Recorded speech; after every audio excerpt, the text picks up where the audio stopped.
5 Kinds of Darkness.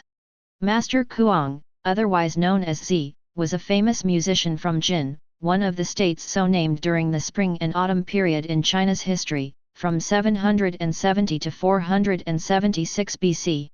The highest-ranking musicians during that era were generally given the title of Shi, Master. He was active around 572 BC to 532 BC, during the reigns of Duke Jindao and Duke Jinping. Documents predating the Han Dynasty referred to him as the representative of those who were especially talented in music. Historically, he has enjoyed the title Sage of Music. Although Master Kuang was a musician, known for his prowess in playing a string instrument, he often advised the king on ruling the state. He tried his best to help maintain prosperity in the state of Jin. Master Kuang was blind. He often called himself a blind official. It is said that when Master Kuang played music, horses would stop eating grass and lift up their heads to listen, birds would stop flying and listen attentively, with their heads held high, and would drop the food in their mouth in fascination. When he played Qinghui music, using a special fingering technique, 16 heavenly cranes flew gracefully by, singing and dancing. When he played Qingjiao music, which Emperor Huangdi composed for the gathering of deities and ghosts at Mount Tai, the moment the first notes sounded, the sunny sky was suddenly covered with dark clouds. A violent storm arrived when the second set of music sounded. When the third set of notes rang out, the wind ripped off the roof of the palace, tore away the draperies in the rooms, broke the heavy implements of sacrifice, and the roof tiles shattered into pieces and covered the floor. Duke Jinping admired Master Kuang very much. He would consult Master Kuang whenever he had difficulties or came across any important matter. Once upon seeing that Master Kuang was blind, Duke Jinping commented, "Although you are extremely wise, you are blind. Your world must be way too dark." Master Kuang replied, "Not necessarily. There are 5 kinds of darkness in the world, yet I'm not afflicted by any one of them." "What do you mean?" Duke Jinping asked. "All right. Let me explain this to you, one by one," Master Kuang said. Officials gain fame through bribery and people have no place to complain when they are treated with injustice, and yet the king turns a deaf ear to the situation and ignores it all. This is the first kind of darkness. The king uses unfaithful officials instead of loyal ones. Foolish people take high positions while bad people suppress the wise and kind, and yet the king doesn't know about this. That is the second kind of darkness. Crafty people play with duplicity to cover up their true character, yet they are respected, whereas kind people are slandered and driven away. Yet the king is not in the least aware of this. This is the third kind of darkness.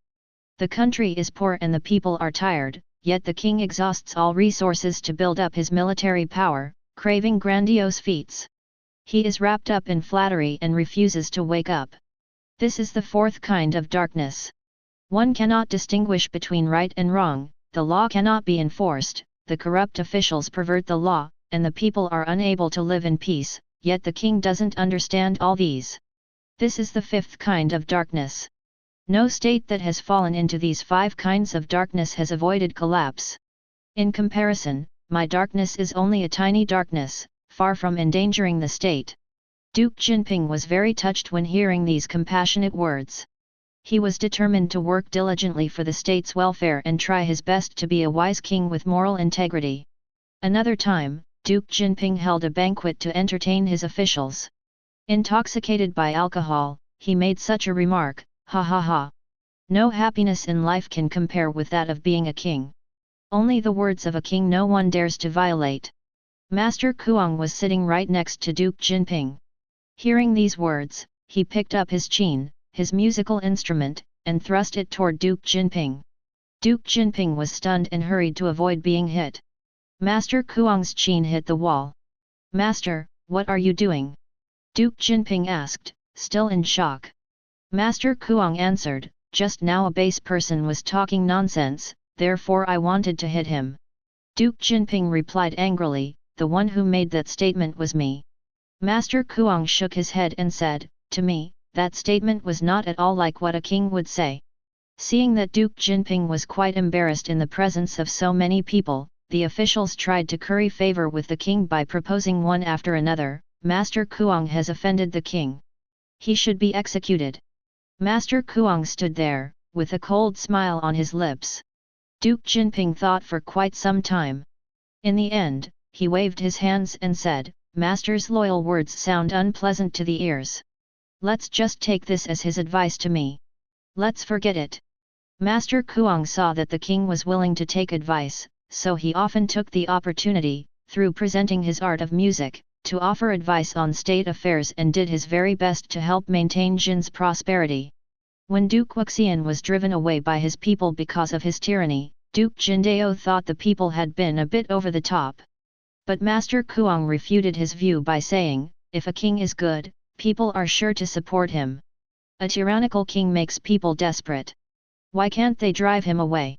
Duke Jindao thought this was quite reasonable, so he asked how to properly rule a state.